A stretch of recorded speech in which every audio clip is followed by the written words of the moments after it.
कर्म, भाग्य और बुद्धि में कौन महान होता है। एक समय की बात थी। एक बार स्वर्गलोक में कर्म, भाग्य और बुद्धि में बहुत ही ज़्यादा विवाद बढ़ गया। विवाद यह था कि उन तीनों में महान कौन है। कर्म कहता मैं महान हूँ, भाग्य कहता मैं महान हूँ और बुद्धि कहती कि मैं महान हूँ। यह आपस में विवाद बढ़ता रहा।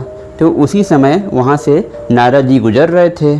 तो नारद जी उन लोग की बात सुने तो तीनों लोगों ने अपनी बातें नारद जी के सामने रखी। नारद जी थोड़ा सा विचार किए कि आखिर में क्या कहा जाए। भाई, मनुष्य के लिए तो तीनों ही बहुत ज़रूरी हैं। इन तीनों के बिना तो मनुष्य का कुछ हो ही नहीं सकता है। लेकिन अब इन तीनों में कौन महान है। फिर उन्होंने मन में विचार किया। तब तीनों ने फिर से प्रश्न पूछा, बताइए हम लोग में से महान कौन है। तो नारद जी कहें, ये तो बड़ा कठिन प्रश्न है।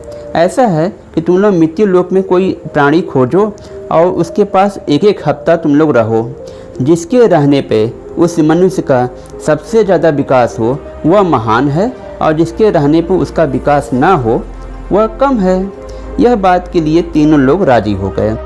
उसके बाद उन्होंने मृत्यु लोक में देखा तो उन्हें जंगल में एक लकड़हारा दिखा जो पेड़ों से लकड़ी काट रहा था, और उन तीनों ने उसी आदमी को चुना और कहें कि हम लोग इसी के पास में एक एक हफ्ता रहेंगे। नारद जी कहें ठीक है।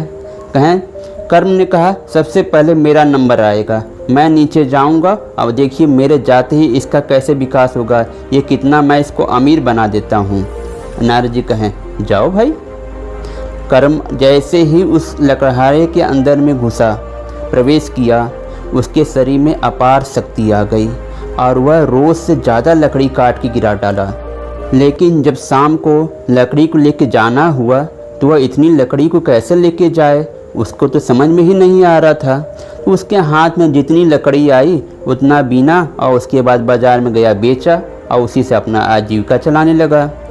ऐसे ऐसे एक हफ्ता वो डेली जाता और जंगल में ढेर सारी लकड़ियाँ काट के गिरा देता, लेकिन बाज़ार तक वो पहुँचा नहीं पाता था, जिसकी वजह से उसकी गरीबी दूर नहीं हुई। वो जैसा था वैसा ही एक हफ्ता बना रहा।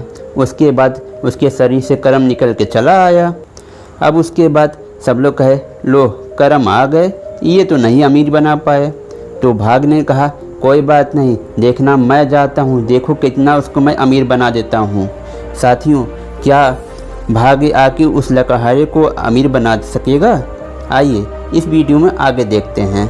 उसके बाद भाग्य ने तुरंत जो है उस आदमी के शरीर में प्रवेश कर दिया।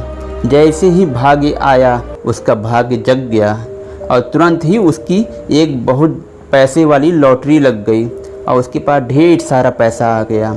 और उसके बाद वह कर्म तो जा चुका था उसके शरीर से, तो भाग्य के आने पर उसके अंदर आलस आ गया और जो ढेर सारे पैसे आ रहे थे उस पैसे को कैसे यूज करना है उसे समझ में नहीं आ रहा था। उसने लगा उल्टा पुल्टा खर्च करने लगा और जितने भी पैसे आए थे एक हफ्ते में सब खर्च हो गए। और ऐसे फिर से वो जितना गरीब था और फिर से उतना ही गरीब बन गया। और ऐसे ही भाग्य का समय ख़त्म हो गया। भाग्य भी स्वर्ग में वापस चला आया। तो सब लोगों ने कहा लो भाग्य भी वापस चले आए और इसको अमीर नहीं बना पाए। उसके बाद बुद्धि का नंबर आया। तब उसके बाद बुद्धि वहाँ से चली। क्या साथियों, बुद्धि जो काम कर्म नहीं कर पाया, जो काम भाग्य नहीं कर पाया, क्या उस काम को बुद्धि कर पाएगी? आइए फिर देखते हैं इस वीडियो में। बुद्धि जो है उस लकड़हारे के अंदर में प्रवेश की। जैसे ही बुद्धि उसके शरीर में प्रवेश की, उसकी बुद्धि पूरी तरीके से जागृत हो गई, चैतन्य हो गई। उसके बाद वह जब लकड़ी काटने जा रहा था तो वह पहले अपने कुल्हाड़ी में अच्छे से धार लगवाया और धार लगवा के वह लकड़ी काटा। और लकड़ी काटने के बाद वो लकड़ी ज़्यादा से ज़्यादा कट गई क्योंकि उसकी कुल्हाड़ी में तो अच्छी खासी धार थी। और उसके बाद कुछ लकड़ियों को बीन के पटरा जैसा बना के उस पर लकड़ी रखा और खींच के ले जाके बाज़ार में बेच दिया, जिससे उसे रोज़ से ज़्यादा पैसा मिला। और उसके बाद अगले दिन उसने जो है 2 कुल्हाड़ी खरीद ली और दोनों में खूब बढ़िया से धार लगवा के खूब तेज़ धार कुल्हाड़ी लेके गया और रोज़ से ज़्यादा और लकड़ी काट के गिरा डाला।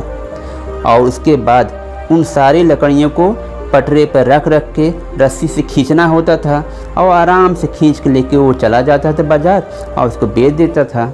ऐसे धीरे धीरे करके एक हफ्ते में वह लकड़हारा धीरे धीरे करके गरीब से अमीर हो गया और उसका विकास हो गया।